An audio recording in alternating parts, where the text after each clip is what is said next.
Welcome to Unfuck Your Brain. I'm your host, Cara Lowenthal, Master Certified Coach and founder of the School of New Feminist Thought. I'm here to help you turn down your anxiety, turn up your confidence, and create a life on your own terms, one that you're truly excited to live. Let's go. Hello, my chickens. It is time for a listener Q&A. I keep thinking we're going to wrap these up, and then I just keep getting more great questions. So here we go. All right. Hi, Cara. How would you recommend using thought work to address things from your past, specifically things we label as regrets? How do you deal with old wounds? For example, you lost a friendship with someone you wish you wouldn't have. Your thoughts and thus actions and words at the time caused a crumbling in a friendship that you now wish you could change the outcome of, but can't go back in time to do so. I'm assuming that regret is just another thought in our minds, but I was curious of your take on the situation. Okay. So regret is an emotion, I think, right? It's a feeling in our bodies. I think it's like a, nuanced version of sadness, probably. I think I've talked about this on the podcast before, but anthropologically, one of the theories is that there are basically 5 major emotions that, all or almost all humans all over the world share. But of course, in English, we have, 100,000 words for different kinds of emotions. So I kind of always think of, anything beyond like happy, sad, angry, ashamed, laughter, joyful, like depending on the theory. But like anything more nuanced than that, I just think of as being like a derivative form of it, or like in a family tree, it branches out from under it. So I think regret is an emotion, and I think that it is basically sadness, a form of sadness. Now, you could have regret in a thought. If you think, I regret doing that, that's a thought, and then you will, feel regret or feel sad or feel shame, depending on how that thought works for you. So how do we kind of use thought work to address these things? One of the things that's interesting about this question is that I can see that the question asker does understand thought work, but also doesn't, right? Which is totally normal. We all do this, but you write that your thoughts, actions, and words caused a crumbling in the friendship. The question writer also said that she's said sorry, or he said sorry, and it hasn't changed much. So I just want you to see that you're taking responsibility for how your friend thinks, feels, and acts, right? So you're seeing that your thoughts created your feelings and actions, but then you're assuming that those control your friend's reaction.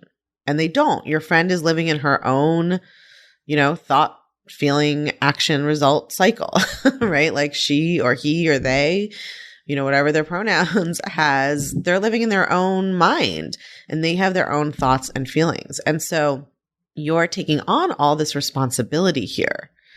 And that's why you can't let go of it, is because you're telling yourself that it's your fault, and that if you had done something differently, things would have been different. And when you think that thought, sometimes I think the human brain basically lacks a great capacity to understand what's real and what's, we invented time as a concept. This is getting deep, but I swear it's related. We invented time as a concept, the way we think about it, right? We invented our ideas of past and future. I know that's kind of mind blowing, but we'll leave that for the science version of the podcast. But I think that our brains aren't really great at that, right? So that's why, even though the past is over, your stomach is never I'm just going to try to redigest the food that I ate a week ago, right? It's it's gone.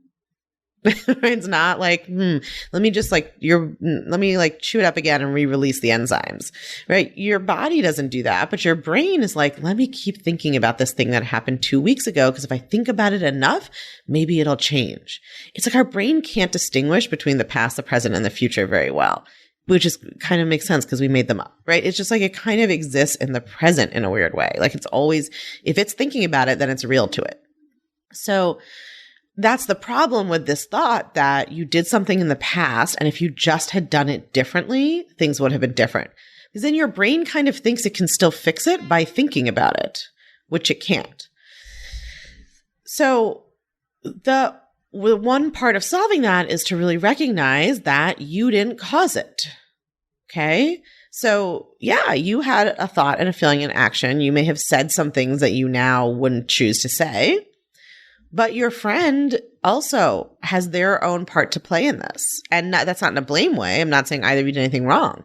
It just means that like whatever thoughts your friend had, whatever their feelings, whatever their results, their actions, and whatever their result is not having the friendship with you. And that's up to them. Right. And it's not necessarily true that if you'd acted differently, things would have been different. Right. And you've already taken action to try to communicate that to them, and it hasn't changed their mind because you don't control their thoughts. So that's number one. The second thing, and the work that really has to do with you also, is forgiving yourself, right? Having compassion for yourself. And that's a lot easier when you stop taking responsibility for what everyone else does. So they go together, right? But really having compassion for yourself. I have no regrets about my life. And it's interesting, actually, even before I discovered thought work, I have always been someone who just never had regrets. And that's not because I have like lived my life perfectly or never, like spoken anger or did something impulsive or, gave up an opportunity. Like I've done all those things, of course. But I just always like have believed, even before I discovered coaching, that we're all doing the best we can with whatever resources we have at the time. I always believe that. I don't believe that people sit around being like, well, I could handle this better, but I just don't feel like it. Right? It's like, however we handle something is like by definition, the best of our abilities. We're handling it to the best of our abilities in that moment. Like whatever mental, emotional, self-regulation, self-awareness, resources, like whatever we have, we are doing the best we can in that moment. And I always believe that. And so I don't regret anything that I've done because I think I was always just doing the best I could with the tools I had then. And I think as I get older, I don't even think, I don't like thinking about it as like, I'm not better. I'm just different. I have more awareness. I'm less reactive. I take more responsibility for myself. I take less responsibility for other people. And so I think I probably like act out less or do fewer things impulsively or say fewer things impulsively. Like there's just a lot more kind of pause and reflection and consideration in how I approach the world.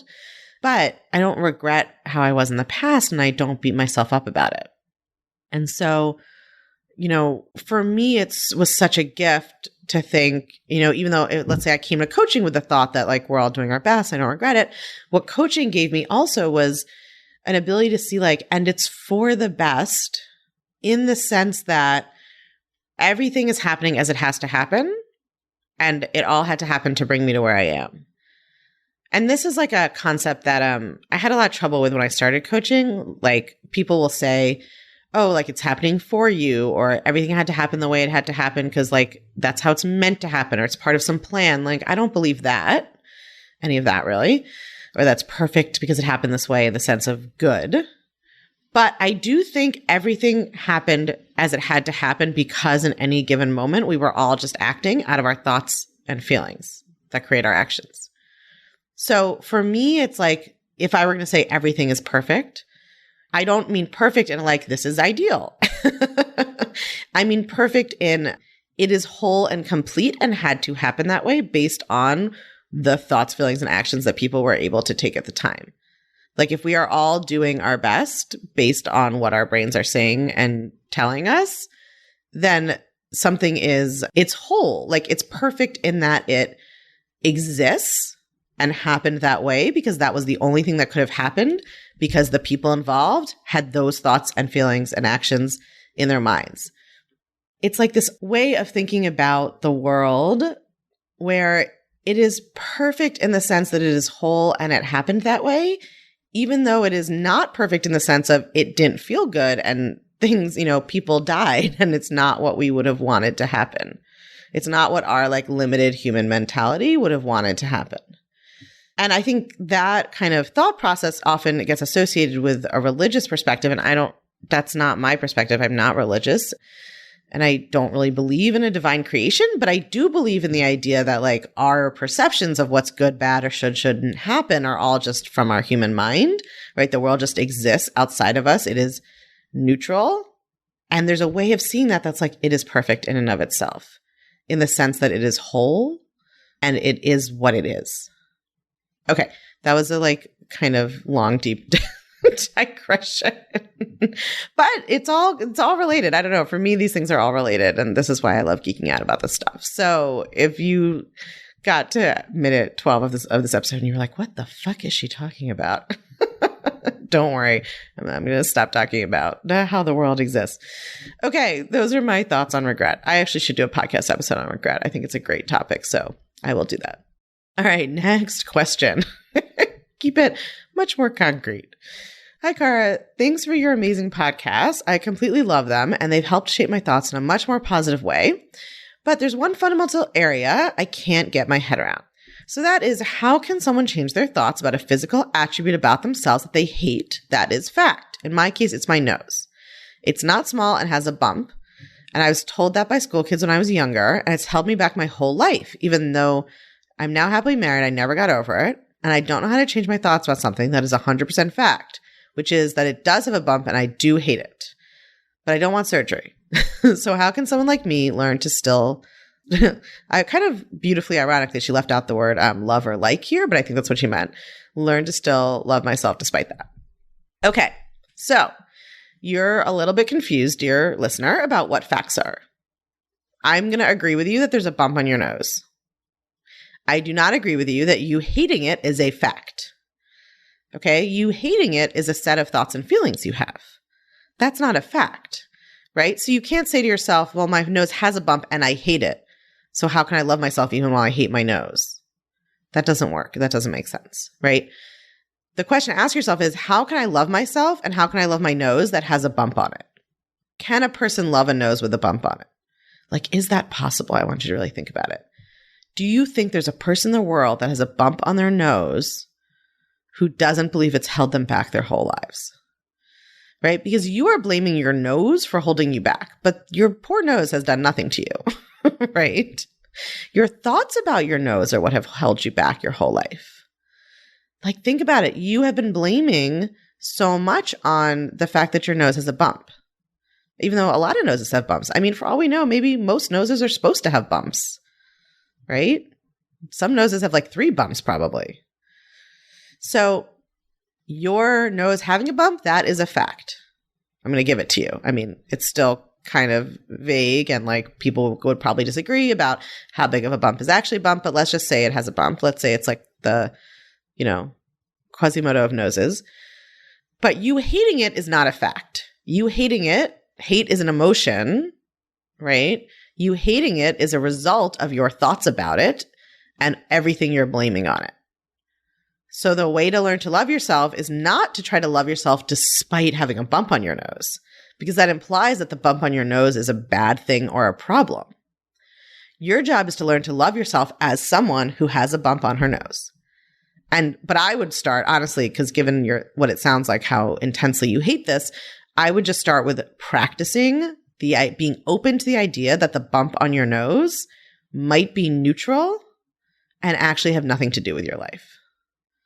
That the bump on your nose has not held you back. It has not interfered with your life. It has actually done literally nothing but sit there on your nose. And it's all your own thoughts that have held you back. So I would just start by being open to that, like being open to the idea of not blaming your nose for what your brain has been doing. And then you can work up to loving yourself. I think a bump on a nose is cute. That's my thought about it. People can have very different thoughts about these things. If you are loving the podcast and what you're learning here, then you are going to absolutely die for my book, Take Back Your Brain: How a Sexist Society Gets in Your Head and How to Get It Out. I truly believe that this book became an instant national bestseller because it is so concrete and actionable and illuminating, so that you actually are learning why your brain is the way it is and you're learning how to change it. I wrote every single word myself. I read the audiobook myself. So if you are loving the podcast, you are going to love the book. And the book is really a one-stop shop for how to understand exactly why your brain works the way it does and how to actually change it. You can get it wherever books are sold, and you're going to be able to take this work so much deeper and learn so many new concepts and tools and exercises that aren't part of the podcast, because that's how publishing contracts work. That I just know that if you love the podcast, you're going to love the book too. Okay. Hi, Cara. First of all, let me thank you. You're welcome. for your amazing and life-changing work. I replay episodes of your podcast every day and it has been a lifesaver. I'm just going to pause and say, I hear this from a lot of you and I actually love it because sometimes when my brain wants to be mean to me, it's like, you talk too fast in your podcast and you're teaching it like too high a level and it's confusing people and you need to dumb it down. But then I just love that you guys are all like, whatever, I'm just going to listen to this 12 times until it makes sense. So it's like, thank you. I actually appreciate that so that I can keep teaching at the level I want and we can all have fun. And if you don't re-listen to them and you are confused, just re-listen to them. Okay, here's her question. After listening to your podcast for 2 months or so and practicing thought work, I feel far less emotionally reactive than I used to be. Yay. The yay is in the letter. I'm just so you guys know. I feel yay about it too, but just to be clear. My question is, if others do not cause our feelings and we do not cause others' feelings, is there a need to, quote, tell our side of the story, unquote, if someone comes to us with a complaint about how we, in their minds, have hurt or wronged them? Should we expect it of others? If we manage our minds, is there ever a need to, quote, speak our truth? I feel less and less of a need to do that these days. Is that an expected outcome of practicing thought work? So, yes, actually. I think that's my experience. Totally. So there's never a need to say anything. So you say, is there a need to tell our side of the story? Is there a need to speak our truth? Like those aren't needs. Those are desires, right? Inclinations, wants. Maybe you want to do those things. I think those thoughts are very charged, like tell our side of the story or speak our truth, right? We're already in this very defensive posture. But really the question is like, we know that everybody causes their own feelings, but other people don't know that. And they still sometimes tell us that we cause theirs. And is that a problem? I don't think it's a problem at all. And this has been my experience too, is that I just don't feel the need to do that. And what's really interesting is like in the beginning, of course, I always wanted to do that, like tell my side of the story, defend myself, tell them, like make them acknowledge my truth. And then in the middle, I sort of felt like neutral. Makes sense, right? That's the next step. It was like, I wasn't upset that they felt that. And I didn't feel the need to tell them my side of the story. But I more just wanted to like, just be like, okay, well, we disagree. And like, it was calm. It was fine. But these days I actually find I feel actually much more willing to be like, I'm so sorry to just like apologize, even though I know that I didn't cause their feelings because it doesn't cost me anything. It's like this little gift or kindness that I can give to them because they think it's going to make them feel better, even though usually it doesn't. Sometimes it does. I mean, their thoughts always make them feel better, but like sometimes if you apologize, someone's thoughts change. Often they don't change. It doesn't really do anything anyway. But I just find now that like when somebody thinks I've done something wrong, I'm like so much more comfortable just being like, oh yeah, good point. Or like, oh, I'm so sorry. Or like, oh, I'll try to keep an eye on that. It's like the kind of charge of it is so removed and I'm now so much less defensive than I used to be because I kind of don't take responsibility for those thoughts and feelings. And I know they have nothing to do with me. And I know that I'm okay the way I am. Right. So I'm like not judging myself for having maybe screwed up, which is what makes us all defensive. And I'm not taking on their thoughts and feelings or thinking I'm responsible for them. And I don't need them to like me or not be mad at me or think a certain way about me for me to feel okay. So I just am like so much less attached to the whole situation. And in the beginning, that manifested as me being like, I understand what you're saying and I see things differently and like we can agree to disagree or whatever. And now sometimes I'm just like, you're totally right. Sometimes they are. I mean, it's like, it's still a thought. So it's not necessarily right or wrong, but like the less attached I am to my story, the more I can see how other people's stories make sense to them. And like from their perspective, that's what they saw, right? That's what they experienced. So yeah, that is my experience. And I think that is kind of an expected outcome. But I'm going to now go through the example you give me and let's see if it kind of applies here. So she said, to provide a little context if you need it, my husband and father recently got into an argument where my husband told my father that my husband knew that my father was an abusive alcoholic when I was a child. I had told my husband that in confidence and have never talked about it with either of my parents. My father told me that I was a liar and made all that up. I didn't. And now he doesn't speak to me. Friends and family say I should apologize to him or at least try to talk to him about it.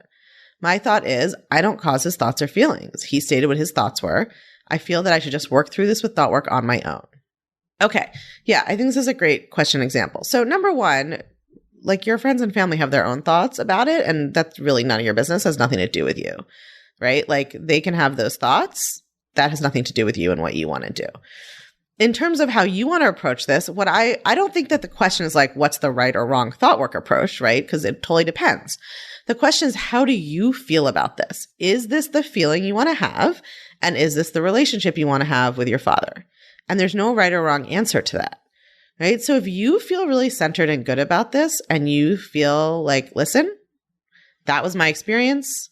I shared that with my husband. Now, I didn't ask him to share that with my father, but he did. I was not lying, and I'm not going to apologize or take back having told my husband about my experience. And I'm okay with not having a relationship with my dad because of that. And that's, up to him. And I'm not going to take any action to make a relationship happen. If you feel great about that and those thoughts feel good to you and those are your reasons, your reasons feel kind of calm to you, then I'm all in. I do want to show you that there's no right or wrong answer because a person could equally think, well, that was not how I wanted that, I wouldn't have chosen for my husband to tell my father that way. But let's go back to question 1, right? That's what happened. No point in regrets. I want to have a relationship with my father. I understand why he would not want to agree with me about what happened. And it's more important to me to have a relationship with him than for us to agree about what happened in my childhood. So I am going to reach out to him, right? Neither of those is right or wrong. So that's why I wanted to go through your question specifically with this example, because I think in your head, you're sort of like, well, I don't cause his thoughts or feelings. And so it's not my responsibility and I'm not going to. And that is totally fine. You're right that it's not your responsibility, but that's not like the correct thought work answer. There is no yes, there's a correct thought work answer in that you don't cause his thoughts and feelings. But in terms of how to approach him or what to think about this specific situation or how you want to act, there's no right answer. It depends on how you want to think and feel about your father and what result you want, whether you care about having a relationship with him, how much you care about that, what you feel or think you're willing to say or not say, and how that feels to you. So I would just really check in with does this feel good to you? Is this the result that you want? Does it feel right to you? Or do you feel like you're angry and resentful of him and you're like, oh, his thoughts are his problems. I don't have to do anything. He should learn about thought work, right? Just check in with yourself and see kind of how these thoughts are feeling to you and if you like the results you're getting. Okay. Hi, Cara. I've been doing lots of your brain work. I love that term for this. I've been doing brain work. I've been brain working out. And one thing keeps coming up that I'm not trying to deal with. I've lost a few friends and loved ones in the past, tragically, and have a fear of losing others. I would say this is a daily thought for me. How do I teach my brain to not automatically go to that place of loss and instead see a hopeful future with these people in my life? I'm usually a very positive person, but my confirmation bias, thank you for teaching me that, is that I could lose this person or that person at any time. I would love to relearn that in some way. Thank you for all you do. One of your Southern chickens. I like the idea of a bunch of Southern chickens. Okay, dear listener, I have that Jane Austen dear reader in my head. So a couple of things. Number one, I would listen to the beginning of this podcast because that whole regret conversation kind of speaks to this also. One of the things I think is interesting is that you say, my confirmation bias is I could lose this person at any time. Well, that's true. A person could die at any time, but your confirmation bias could also tell you that you often don't lose someone.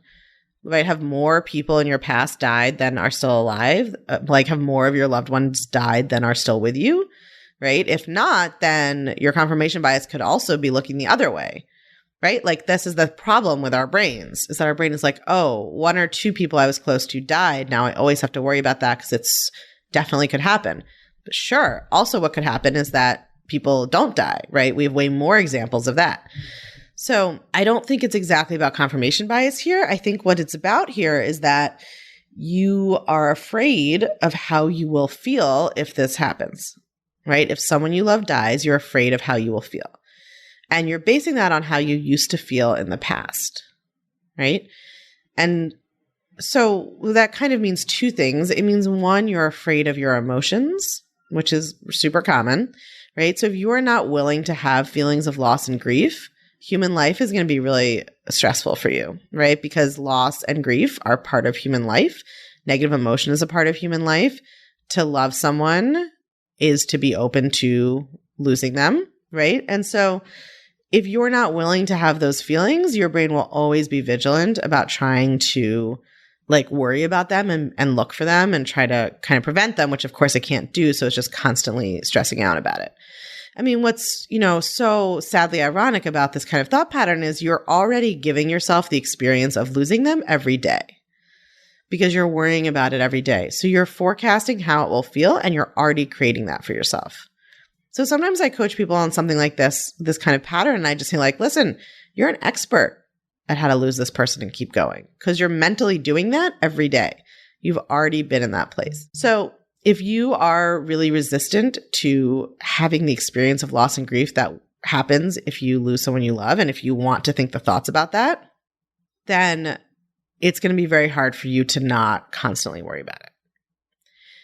The other thing to think about is, yes, loss and grief are a normal part of human life. Most people experience them and, want to have the thoughts that create them because I want to be sad if someone I love dies. That's part of the kind of rich tapestry of human experience.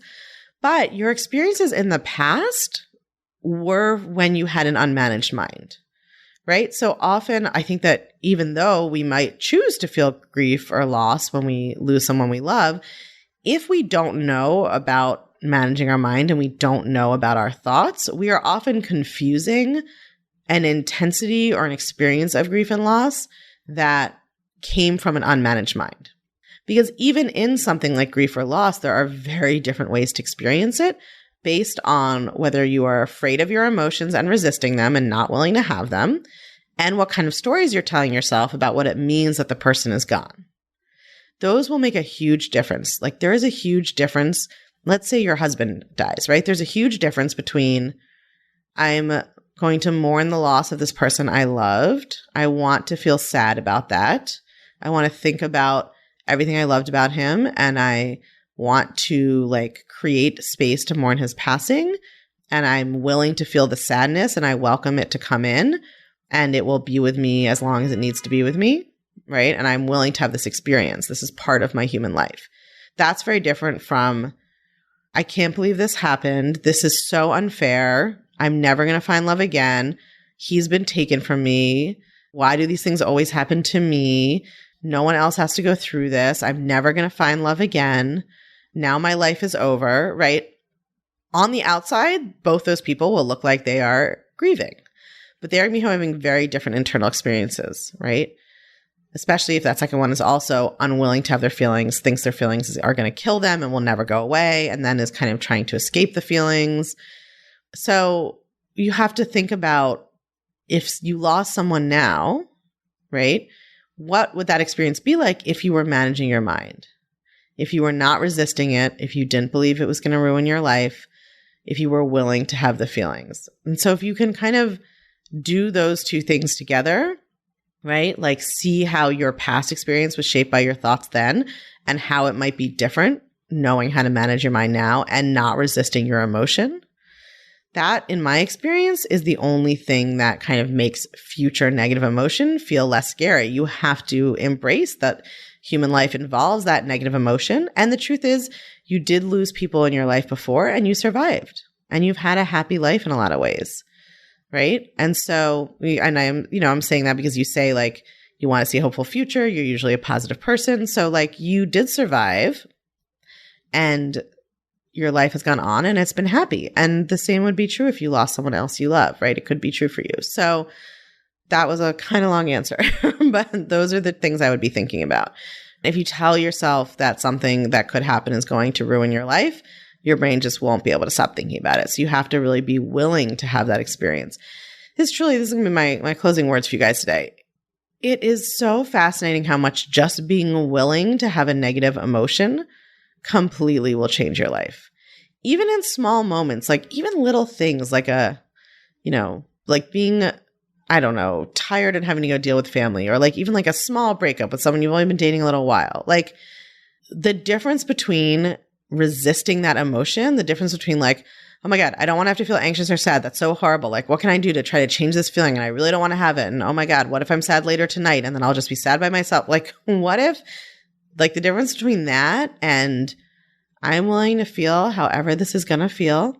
It's just going to be a physical sensation in my body and it's going to pass and it's totally harmless. And I'm just willing to feel it. What if I was just willing to feel however this is going to feel? And I knew I would wake up tomorrow morning and do it again until it passes. Like, just the difference between those two orientations towards yourself and your experience will like really change your life. All right, my chickens, that's it for today. Great questions. I will talk to you guys soon. If you're loving what you're learning on the podcast, you have got to come check out the Feminist Self-Help Society. It's our newly revamped community and classroom where you get individual help to better apply these concepts to your life, along with a library of next-level, blow-your-mind coaching tools and concepts that I just can't fit in a podcast episode. It's also where you can hang out, get coached, and nerd out about all things thought work and feminist mindset with other podcast listeners just like you and me. It's my favorite place on earth, and it will change your life, I guarantee it. Come join us at www.unfuckyourbrain.com/society. I can't wait to see you there.